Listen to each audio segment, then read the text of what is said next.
3 things we've learned from the World Cup so far. The last Friday of a World Cup is always a bit strange. It sort of feels like a down day, cut adrift from all the action, color, and drama of the tournament. But fear not, this is just the calm before the storm. Both Argentina and Spain are busy behind the scenes putting the finishing touches to their tactics, as fans around the world finalize their plans for how they'll be watching Sunday's final, Spanish editors note. Unfortunately for me, it will be in front of a computer and not at the pub. Wet boots ruining your mornings? The job site boot dryer uses gentle, fanless heat to quietly dry boots, shoes, and gloves overnight, helping reduce dampness and odor. Want to check today's Amazon deal? Scan the QR code now or visit grabdeal.us/4 before it's gone. And while it's a bit rubbish having to wait another 2 days for the match, it does give us a chance to reflect on the last few weeks across North America. Before a ball was even kicked this summer, we already knew this would be a record-breaking World Cup. For the first time, 48 teams took part across an extended group stage, which gave the chance to 4 nations to make their World Cup debuts. And the first lesson I think we all learned was to never underestimate anyone. From the first week, it was clear the so-called smaller nations were not satisfied with just making up the numbers, and there were several upsets throughout the group stages and even knockout rounds. No team demonstrated that more than Cape Verde. The tiny island nation brought fire, passion, and real quality to the competition, making it all the way to the knockout stages before falling to Argentina in extra time. Incredibly, neither finalist was able to beat the Blue Sharks in 90 minutes of soccer. The nation also held Spain to a 0-0 draw in its opening group stage fixture, much to the dismay of the above Spanish editor. But while the minnows punched above their weight, we learned that one superstar was still a cut above the rest. Maybe I can only speak for myself here, but I did not think Lionel Messi could still be this influential on a soccer pitch. Since moving to the US Major League Soccer, I assumed he was basically on the beach, not retired per se, but very much stepped back from the top flight. Although he's changed his game, Messi is still a match winner at the highest level. His Albiceleste simply wouldn't be in the final if it wasn't for him. The fact he's currently topping the goal-scoring leaderboard at the age of 39 is just ridiculous, but his playmaking is what's most impressive. Even if he can't run like he used to, he's now able to use his quality in passing to rip teams open and create chance after chance for his teammates. As it stands, only 2 players in the last 60 years have had the most shots and created the most chances at a World Cup. Those players are Diego Maradona in 1986 and Lionel Messi so far this summer. The magician is already a legend, but another World Cup title would put him on another level entirely. I think the final thing I've learned is that the beautiful game really does have a future in the US.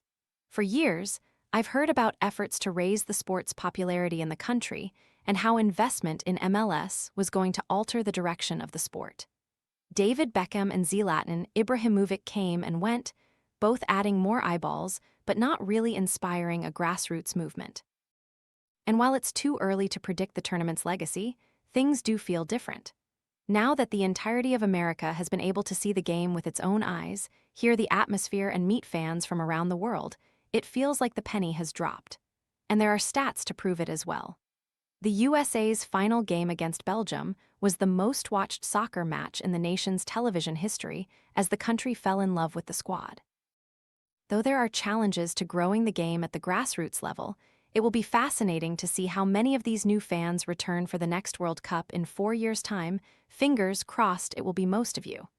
But let's get back to the game in hand, Sunday's World Cup final. The game will feature 2 superstars, Lamine Yamal and Lionel Messi, who have often been compared. After all, both made their breakthroughs at Barcelona, both play on the right, and both possess outrageous natural talent. And while Yamal has a long way to go before he can match what Messi has achieved in the sport, the pair will clash for the first time on the pitch on Sunday. But this isn't the first time the 2 superstars have met. These are the words of Argentina President Javier Milei, who was busy explaining his superstitions to a local radio show after watching his nation make the World Cup final. Milei was referring to a jacket he was wearing while watching the quarterfinal clash against Switzerland, a match which almost knocked the defending champion out of the tournament. Milei has vowed to not travel to New Jersey to attend the match, where he had been expected to watch with U.S. President Donald Trump, who is now confirmed to be at MetLife Stadium. Instead, Milei has opted to watch from his residence in Argentina, as he has done throughout the tournament, not wanting to alter his routine and risk a change in fortunes. All this is just a window into how seriously Argentina takes soccer, especially the World Cup. Dense smoke and poor air quality remain in place over much of the Northeast on Friday, and with air quality alerts warning against outside activity, the question looming just as thick as the smoke is: will it hang around for the World Cup final on Sunday afternoon in East Rutherford, NJ? While generally no one cheers for a rainy weekend, it looks like it might save the day. A storm system will bring rain to the Northeast on Saturday afternoon and evening, which will help to wash out the smoke from the skies and temporarily shift the winds so they are not blowing from the fire zone in southern Ontario and northern Minnesota. The storm system that will push through the Northeast on Saturday is currently moving over the fire zones near the Minnesota-Canada border this morning. It should tamp down the fires and the smoke they produce, helping the overall air quality in the days to come.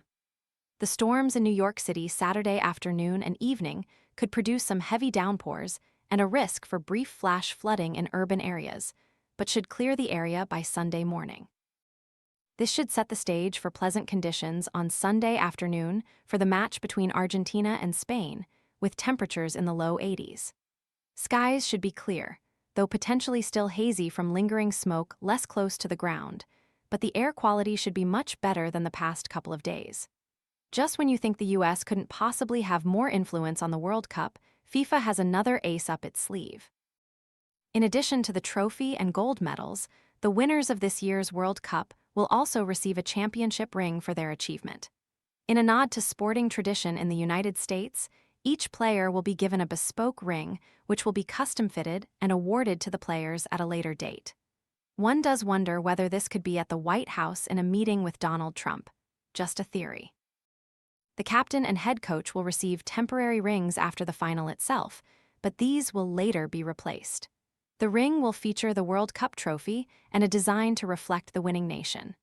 A total of 2,026 rings will be made, with 30 being reserved for the winning team. The others will be available to fans to buy, although it's not clear what the price will be. Any excuse to make some more cash, own a unique piece of FIFA World Cup 2026 history.